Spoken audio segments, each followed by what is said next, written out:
So you're going to be running at what, 4:37s? Yeah. 4:37, that's 8 minutes, 9 minutes, 9:15 plus 2, so call it 10. So that's the difference between running 3:15 and 3:05. Yep.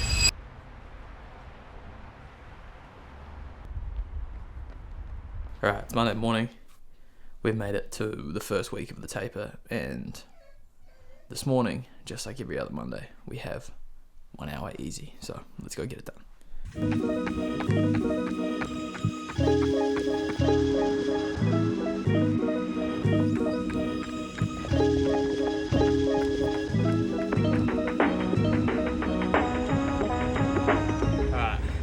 that is 1 hour, 10.23 kilometers, 5:51 average pace.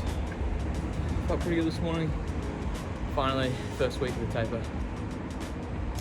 Time to get a coffee.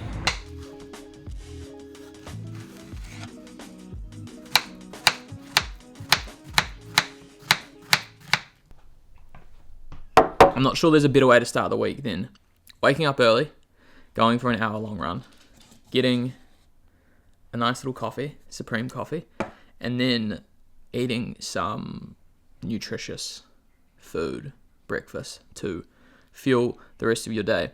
Yeah, it's currently nearly 8 o'clock. I feel amazing. I'm going to eat this, have a shower, and then crack into the workday. Today being a Monday, like every other Monday during this entire block, we're going to have a lower body strength session later tonight. So really making sure to, I say this a lot, fuel properly for what's ahead. I think fueling during this entire training block has been a major key in me being able to get through all of the appropriate sessions. So yes, big tip, fuel properly.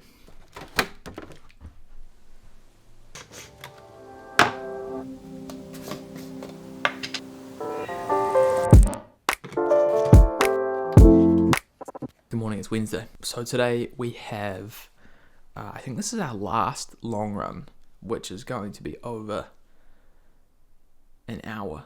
It's 80 minutes, aiming for around 5:20 to 5:30 pace, so slightly faster than, a typical easy run, but I think this is the last one before the marathon.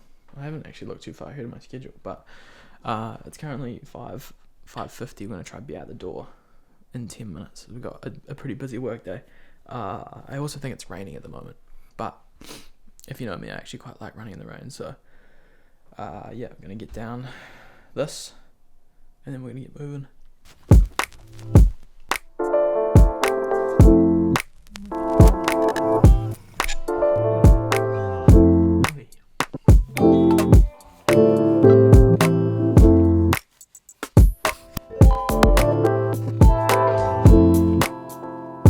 It's actually like 19 degrees at the moment, which is just like completely left field for weather this time of year. So I'm going to take the handheld water bottle with the G1M and electrolytes in it just to stay hydrated during this run. But yeah, 5:59 now. Let's go do it. It's like really warm out here at the moment. Like 19, 20 degrees. It's nice. It's nice to not have to put a long sleeve on, or at least prepare for it to be cold. So what we're actually going to do this morning is run to the start of the marathon course. Run another lap. It's just get used to it again, mentally, know what's going to be where, and yeah, just do a bit of manifestation, I guess.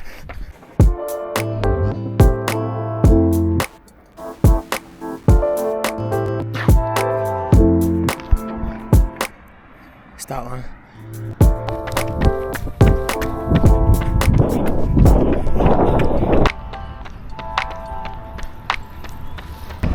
Nice little run up to the Bridge of Remembrance. Heading into the second turn.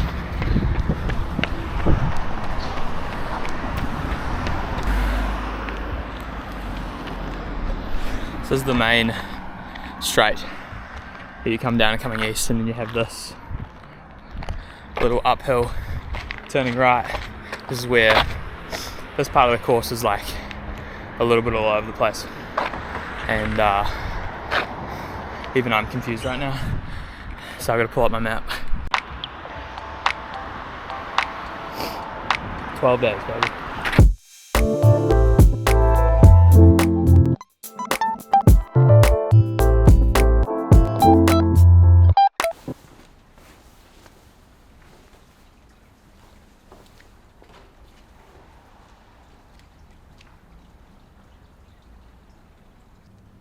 So a year ago, I went into the Front Runner Colombo and got my running form analysis looked at by Oscar.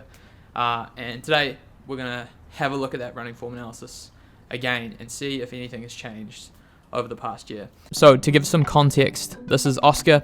He owns the Front Runner Colombo here in Christchurch. And last year he gave me the opportunity to film a short series on him and his lead up to the World Half Marathon Majors in Latvia. I've learned so much from Oscar in our short time of knowing each other, and as you'll see in this video, he is extremely knowledgeable when it comes to all things running. He's the type of person that you just want to be around because he exudes that same enthusiasm that we all have as runners. So if you need anything running related, from shoes to gels to nutrition to hydration, please stop in at the Front Runner Colombo or check out their website, which is linked below. I think the main thing for me last time was I was having that, like, I think, well, you've got them there. I think like the vertical oscillation was relatively good, but I was having that issue with like that hip situation. Because were you having some like shin pain, calf pain? Was something sore? Foot pain? I had a left knee. I had some knee pain. Yeah. And there was also something around my. It was like my left leg was like sweeping coming around the corner. Compensating for something. Yeah. Which is what that rotational piece is down when we look at the. Was that the one that you went? Yeah, max rotation. So we're looking at like 200, 260. It's like 30%. Yeah. 30% more rotation onto that, like going through that right hip. So that's just an interesting, like, why, why is it happening? Like, did we talk about cues and things that, I guess, like, so you're mid-race, like, it's a marathon, shit's falling apart. Like it's a battle of regression. It's not a battle of progression. Did we talk about stuff to think about, like, to try and remind yourself? Not really. Okay. The main thing we covered last time was like actually more to do with my eye positioning. Gotcha. Because because you've got the eyesight too, right? Yeah. And that was interesting when I did that mic'd up session with Andy. That was one thing he picked up on as well. Yep. And I was like, it's like a mix of making sure I'm basically just watching my step. Yeah, and it's funny, like when you look down, like obviously this is exaggerated, but you do close off, like shoulders, diaphragm, makes it harder to breathe, right? Like when you're tall and open and everything's back and you're kind of looking at that horizon point, like obviously that's exaggerated too, but like you will get more in and therefore more out. Like obviously it's trying to get stuff back out again. Like in, I need to get as much as I can, then out, what can I get rid of so it's not building up as something else. Yeah. In my system. So I reckon, like, if we were going to have a theme for today, I'm going to try and give you 2 or 3 things to remind yourself when, like, shit's hitting the fan. Yeah, they're good. Like, maybe around 35k. Yeah.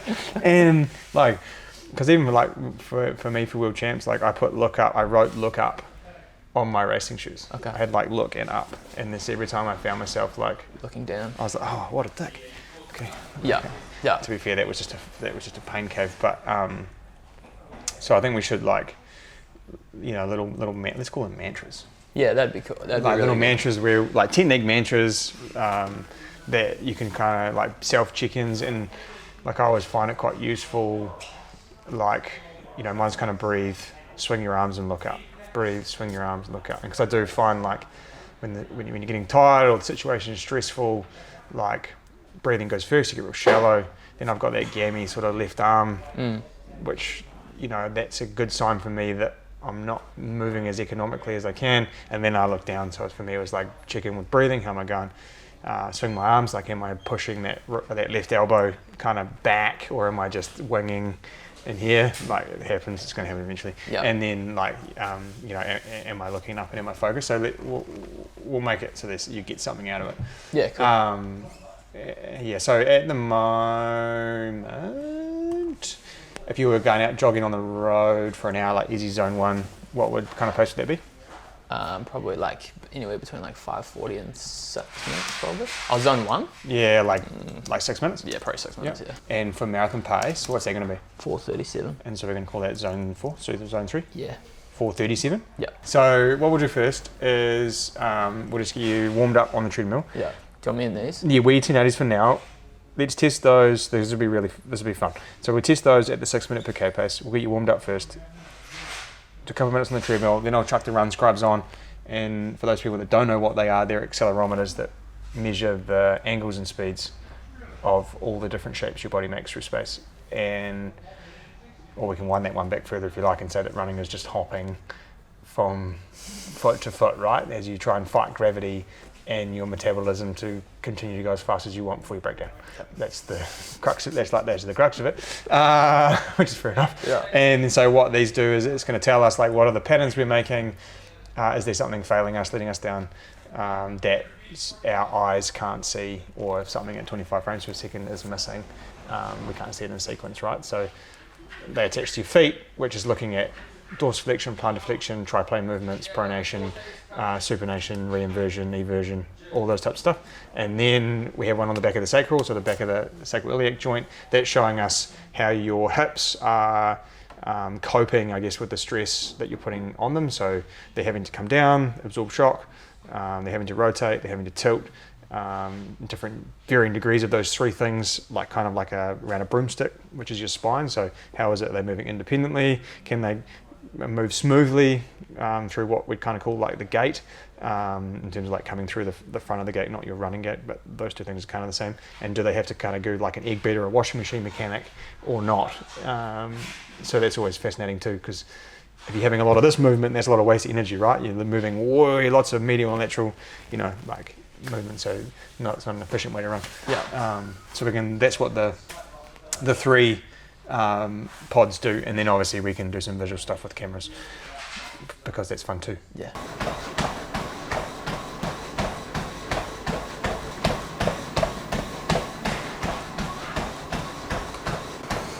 How fresh are you right now? Pretty good. Well, I didn't run this morning. Okay. Yeah. I've done like 35 this week. Okay. So we're gonna do 2 4-minute tests. Yeah. One of these at 6 minutes per K, and one of these in your racing shoes at 4:37 per K. Yeah. And we're gonna have a look. It's efficient. So this is cool, as this gives you like real-time feedback of how it's going. It takes a little bit of time for it to like calibrate, but so we've always had a little problem with our left leg, and so this right one's kind of pushes it a little power. Is that quite a big difference? You almost like double, right? Like, Yeah. not far off. So, like, my job is to figure out why, right? Can I hit the ground and absorb the shock the same both ways? Am I concentrating? Do my shoulders feel level? Do my hands swing to the same height? Like those types of things will just should bring that back into, yeah, there you go.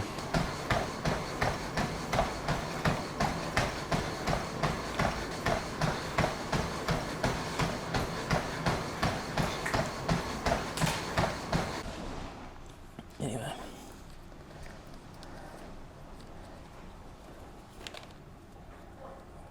We are going to run at 13.1k now. Do you know that off the top of your head? Yeah. Oh, that's quite impressive. Well, 13.3 is What's 4:30s. What's 3:25 pace? for a marathon. 2 hours 27. Nah, oh yeah, no, okay. No, miles per hour. All right, let's go, buddy. Feels faster on a treadmill. It does. Let's go running.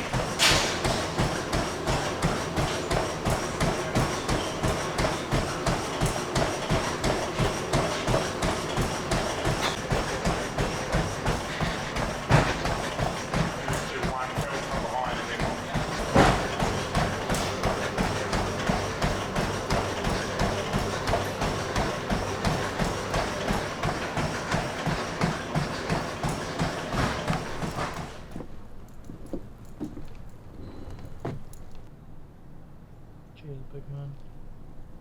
We've got our last Saturday session today. 20-minute warm-up, 35 minutes at threshold, and then 20-minute cool down. 8 days till race day. Not long to go now. It's cold this morning though. Come on, buddy, let's go. And today we're not necessarily trying to simulate race day, but we're doing all of the things that I would do next Sunday. So this morning I've already had 2 crumpets with jam, which has basically been my breakfast throughout this whole entire prep. I've got a coffee, decaf, quite caffeine sensitive, so usually try and limit the amount of caffeine I have in a day, and I don't necessarily want to have my caffeine coffee first thing in the morning.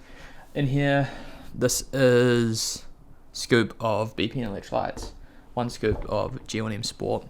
I think on the day I'm actually going to do more than 320, just because I can get in way more carbohydrates, almost 4 times the amount of carbohydrates in one of those sachets, and that's not anything new to me on the day. I've done that in previous sessions before, so I've also, to be fair, run out of BPN products almost, apart from electrolytes, and I have a little bit of G1M Sport left, so I'm actually going to do Morton on the day because I don't have time to order more now, and they won't get here in time, so that's bad on my part, but that's one of those things I can take into the next one. Solid C, 225, more carbs, 44 grams of carbs. So this morning I'll probably be at 100 grams of carbs, and maybe 1,000 milligrams of sodium. So next Saturday we'll probably try and be at, next Sunday, sorry, probably try and be more around the 150, 160 carb range before we hit the start line. And yeah, my Garmin told me I had a pretty bad sleep last night, so I decided to sleep in a little bit later. It's currently 7:26, so probably looking to get out there by about 8:30 and be home by 10. So I'm going to finish drinking my coffee.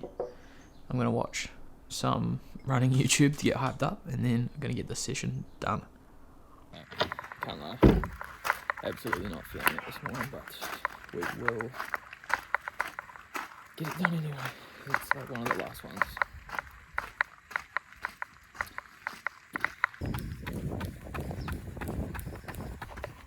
I feel like absolute trash. Hopefully feeling better after the 20-minute warm-up. Right, into it now, and feeling a bit more normal, so 10 minutes to go and then we're into their working set. Right, 20 minutes in, let's go down this gel and then move into 35 minutes of threshold. Aiming for probably 420, 430 per K.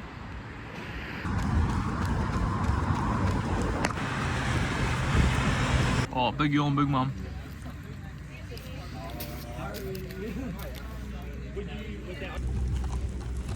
15 Ks, 4:49 average pace.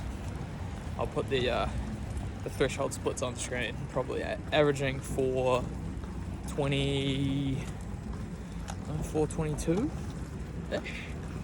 Ran third fastest 10K. Successful morning.